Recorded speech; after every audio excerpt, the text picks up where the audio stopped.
Hello जी all, very good morning everyone. कैसे हैं आप लोग?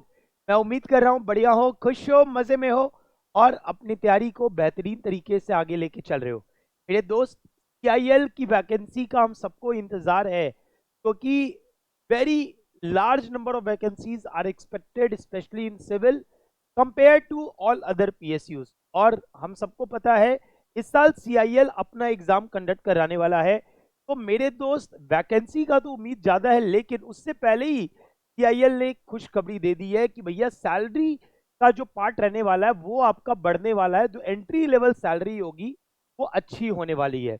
Yes my dear learners, civil वालों के लिए सीआईएल एक बहुत अच्छी अपॉर्चुनिटी होती है, and for other branches also जो फील्ड जॉब पे एंटर करना चाहते हैं स्पेशली। तो मेरे दोस्त, अभी एक ऑफिस ऑर्डर पास हुआ है बाय द सीआईएल, जहां पे आपके सैलरी के ग्रेड के बारे में बताया गया है कि revision of the entry level, तो आप एंट्री लेवल पे बात करते हो, उस लेवल पे क्या सैलरी रहने वाला है उसके बारे में बात किया। जहां पे मैं सारी बातें बताऊंगा इन डिटेल, जिससे आपको समझ में आएगा कि आप अगर एंट्री कर रहे हो तो आपकी सैलरी क्या रहने वाली है। वो भी हम डिस्कस कर रहे होंगे, कैसे प्रमोशंस आपके हो रहे होंगे, तब क्या सैलरी होगी, एक एक करके सारी बात करेंगे। मेरे दोस्त, अगर पहला बात यहां बोला, 4 ग्रेड है, E1 E2 E3 E4। अगर आप E1 ग्रेड लेवल पे एंटर कर रहे हो तो 60 से 1,80,000, E2 पे 70 से 2 lakh, again E2 medical without experience, that is 70 to 2 lakh, and E3 that is 80,000 to 2,20,000।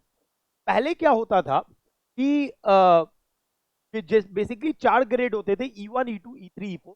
अब इन्होंने 3 ग्रेड कर दिया है, that is E1 E2 and E3। E4 इन्होंने रिमूव कर दिया है। ठीक है, तो इसका मतलब आगे समझते हैं कि change in designation for non medical discipline, जो मेडिकल डिसिप्लिन से नहीं है। पहला है E1 first year training probation period. जब जैसे आप एंट्री लोगे, जैसे आप as a management trainee you enter in the CIL, ठीक है, तो आप एंटर लोगे as a E1 grade, will enter as a E1 grade. समय आपकी सैलरी जो होगी दैट इज 60,000 to 1,80,000। 60,000 बेस पे के टर्म में देखा जाता है, इंक्लूडिंग पर्क्स एंड एवरीथिंग, वो 1,80,000 की तरफ दिखाता है। ठीक है, उसके बाद सेकेंड ईयर ऑनवर्ड्स, आपका 1 साल का ट्रेनिंग पूरा होने के बाद आपको सेकेंड ईयर ऑनवर्ड्स आगे लिया जाएगा एज अ ऑफिसर डिसिप्लिन। आपको उस समय आपका सैलरी हो जाएगा 70 से 2 लाख। ठीक है भाई। अब यहाँ पे जब आप सीनियर ऑफिसर डिसिप्लिन में एंटर करोगे तो आपकी salary E3 that is E2 में जब आप एंटर कर रहे हो, ठीक है, एज अ सीनियर ऑफिसर, तो वहां पे आपका साहब बोल रहे हैं 3 साल का एक्सपीरियंस चाहिए यहाँ पे। That that will help you to enter in the senior part. अब इसके बारे में बात करते हैं। देखो, यहाँ पे भी दो पार्ट, एक specialist without experience, specialist with experience. तो इसका क्या मतलब है समझाते हैं। देखो यहाँ पे क्या बोल रहा है, executive shall be required to put in a minimum 3 years of experience in E1 grade for consideration for promotion to the E2 grade. The period of 3 years shall be including of the initial 1 year training come probation period.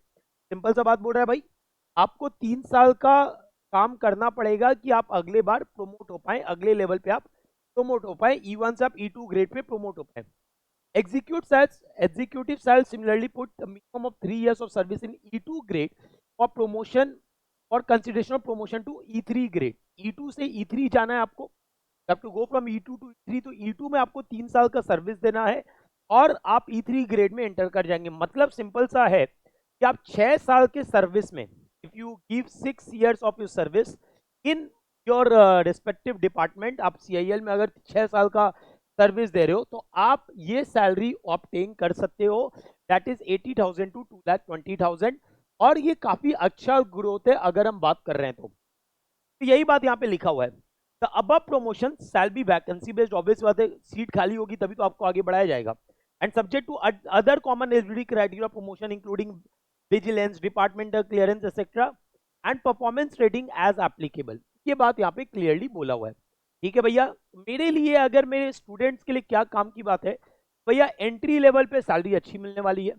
ठीक है, 6 साल के अंदर में आप E3 grade में enter कर जाओगे, E1 से E3 ग्रेड में एंटर कर जाओगे।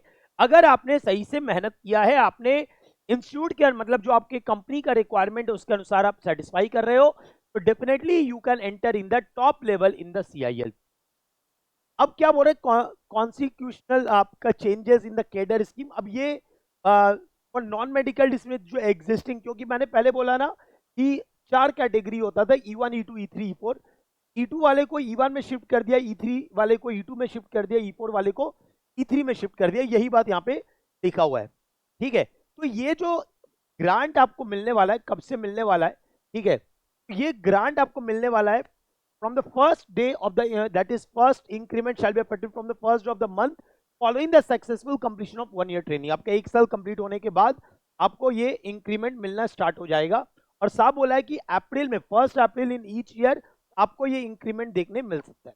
ठीक है, आपको जो इंक्रीमेंट होगा after 1 April of each year आपको इंक्रीमेंट मिल जाएगा। ठीक है, तो above provision shall be implemented perspectively and shall be applicable in respect to the recruitment of advertisement notified after the date of approval of the CIL board। 23 मार्च को approval आ गया था और अब ये अप्रैल से अप्लाई हो जाएगा।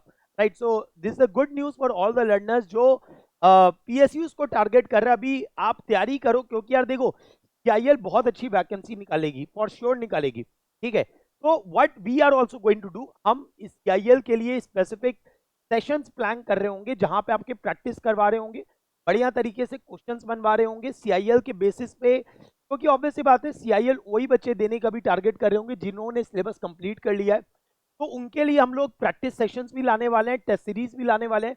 तो डेफिनेटली जो बच्चा मेहनत करना चाहेगा वो अच्छा कर रहा होगा।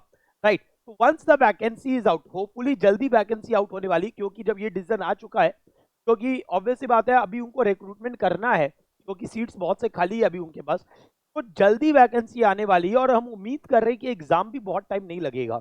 राइट, तो आप मेहनत करते रहिए, मेहनत के बिना कुछ भी नहीं है मेरे दोस्त। आप एफर्ट लगाना छोड़ दोगे, रिजल्ट आना बंद हो जाएगा। ठीक है, तो मेरे दोस्त कीप लर्निंग, कीप ग्रोइंग, और इंफॉर्मेटिव वीडियो के लिए चैनल से बने रहेंगे। और अगर चैनल को पहली बार देख रहे हो, चैनल सब्सक्राइब कर लेंगे और वीडियो को लाइक और शेयर करना नहीं भूलेंगे। Thank you everyone, see you all for the next video, till then bye bye.